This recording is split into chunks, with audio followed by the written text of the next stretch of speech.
hand for us is a robotic structure that is composed of a palm, that is a body, a link that is considered as a base on which we have a certain number of fingers that are kinematic chains composed of links connected by joints. In this is the first, so an introductory course. So we will consider only serial kinematic chains for the fingers.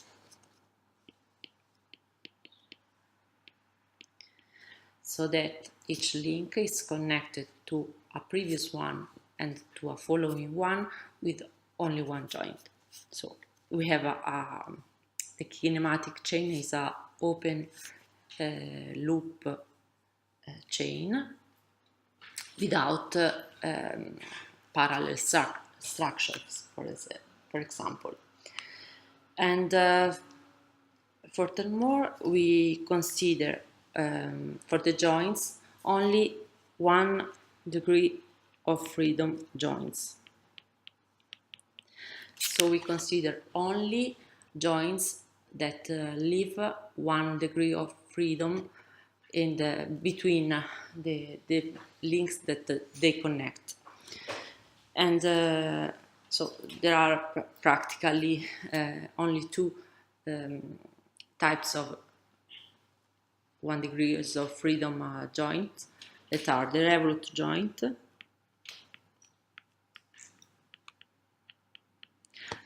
which are joints that leave as a residual degree of freedom a relative rotation. So if I have two bodies connected by a Revolute joint, so this is the body I, this is the body I plus 1, this is a Revolute joint.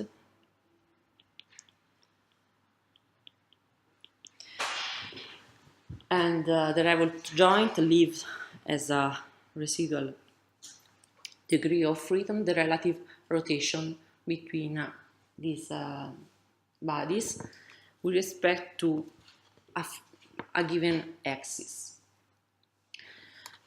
The other possibility is to have a prismatic joint,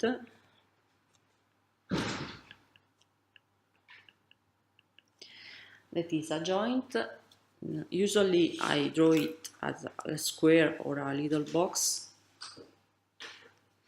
so it connects the body I with the body I plus 1, and this type of joint leave as a residual degree of freedom the relative translation with respect to a given direction. Okay. With these two types of joint, we can also build more complex structures, more complex joints. For example, in an anthropomorphic hand, in your hand also, you see, for example, that the proximal joints have actually 2 degrees of freedom, because you can have the closure motion, so flexion, extension motion, but also this type of motion. So each of these 4 joints has actually 2 degrees of freedom. How can we model this? We can model using 2 1 degree of freedom joints orthogonal each other. So I can model this joint with 2 orthogonal Revolute joints. Another quite common joint, for example, it's quite common in mechanics, is the spherical joint, in which with this type of joint, you lock the relative translation between 2 bodies, but you leave the relative rotation in 3 directions. So this is This is a universal joint, and the spherical can be modeled as 3 intersecting revolute joints.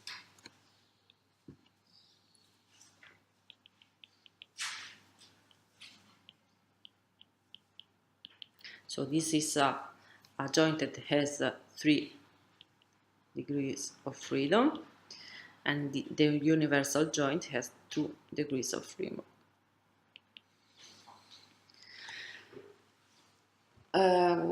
Yeah, for each joint we can define, so since we consider only 1 degrees of freedom joints, we can define for each joint a parameter that we call Q, that is the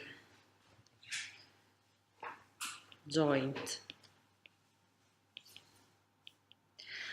that is a parameter that describes the motion of this joint.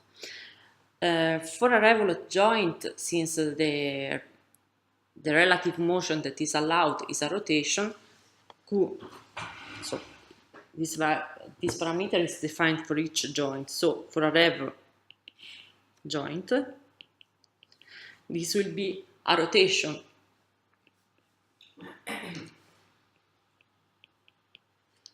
so an angle, while for a prismatic joint it will be a translation, so a distance. So we can collect all these parameters in a vector Q1, Q2,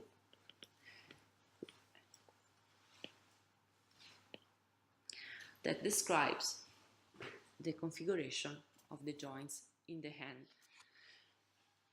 So now we have to study the kinematic problem on the hand. So we want to evaluate the twist of each contact point evaluated with respect to the hand.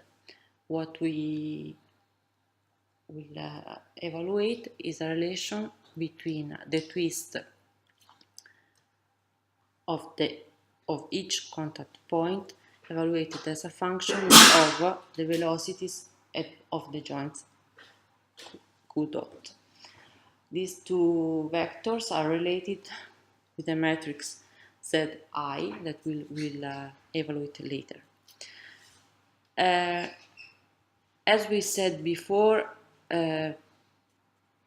for convenience, when we will define the contact models, it is more easy to consider the twist expressed with respect to the contact point reference frame. So, as we did for the object contact points, we can express the twist, this twist of the contact with respect to the contact point reference frame. So we can express I in the hand as Ri transpose Zi Q dot, where this matrix Ri transpose is a 6x6 matrix containing twice the rotation matrix between the contact reference frame and the base reference frame as defined for the object. Okay.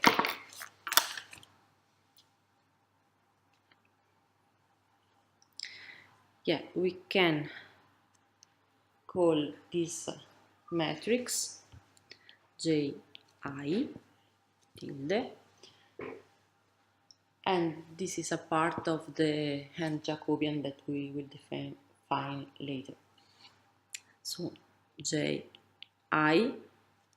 is a matrix with 6 rows and NQ columns. If if we consider all the contacts, we have that this the twist, the vector collecting all the twist on the hand will be defined as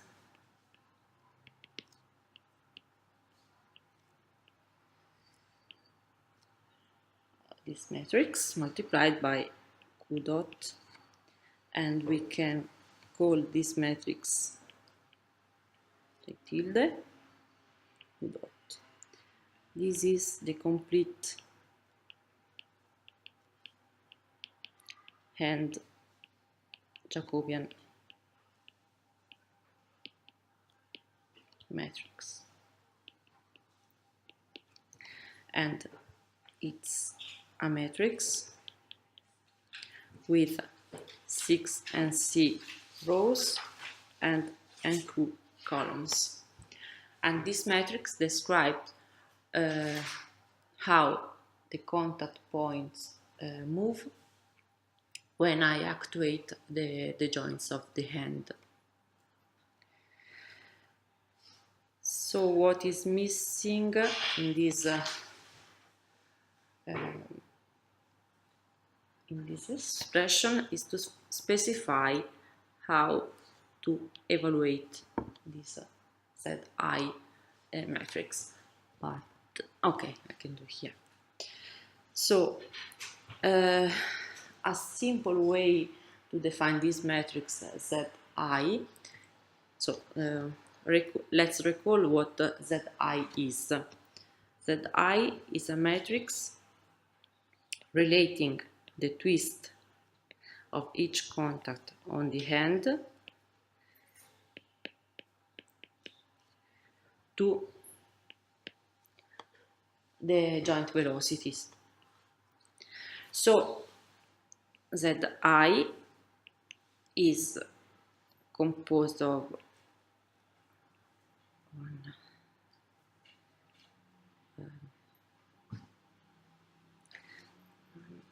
ZI2, etc. Is composed of 6-dimensional column vectors. Each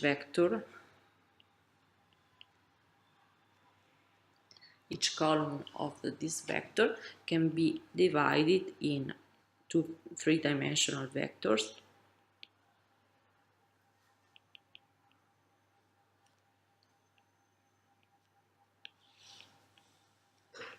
like this. So the ij and rij. What do this vector represent? The ij is the velocity that I obtain on the I contact by applying to the J joint a unitary velocity. So this is the velocity of CI point that I obtain activating J joint. So the ij will depend on where the joint is and on the type of contact joint. For example, let's consider the different cases that we can have.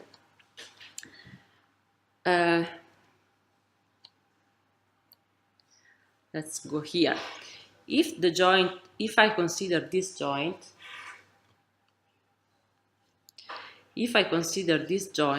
and I activate it, of course this contact will not move. Okay, so this red joint will not affect the velocity of this point. So for this joint, the corresponding di will be 0, because this joint does not affect the velocity of the contact. So the ij will be 0 if the joint does not affect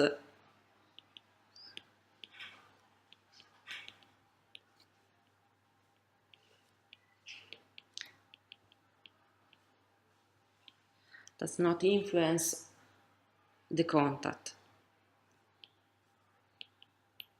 So, for example, if the joint is over the contact, or if the joint is on another finger, for example, if I have a contact point in the index and I consider the joints on the middle finger, of course they don't have an effect on it. Okay. Then, if I consider a prismatic joint, the velocity, so what can I get when I apply a unit velocity to this joint? I obtain that all the system, including the contact point, will move with a unitary translational velocity in the direction defined by the joint itself. So this vector will be Zj, that is the axis that identifies the translational direction of the prismatic joint.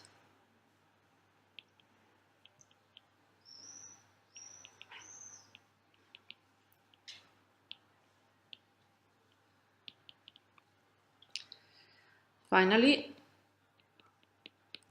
if the joint is revolute, of course I have that when I actuate this joint, the overall motion is a rotation with respect to an axis that is defined for the object.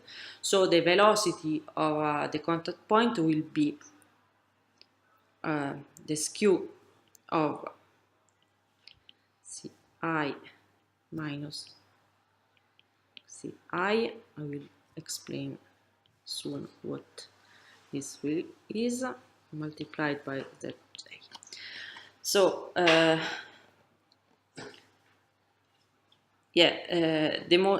in this case the motion will be a rotation, so the velocity will be the cross product between the angular velocity and the distance between the point and one generic point on the axis of the joint. So Ci is an arbitrary point on the axis of the joint, of the revolute joint.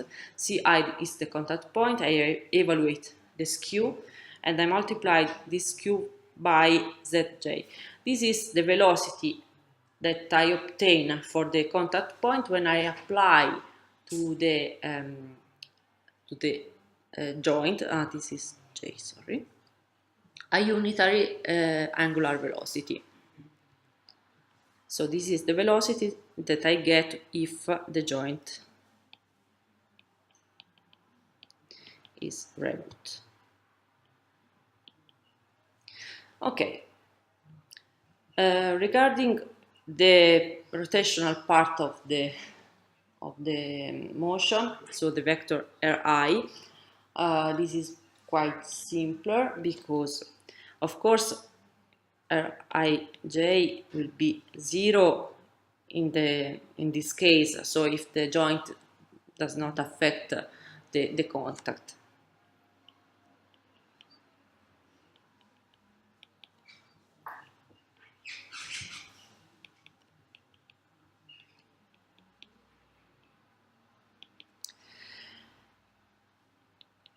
It will be 0 also if the joint is prismatic, because if we have a translation, we have not a rotation, so the angular velocity will be 0.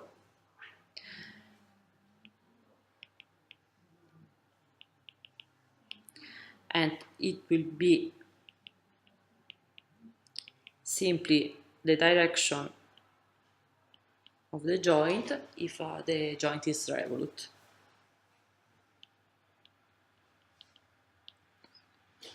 And that's it.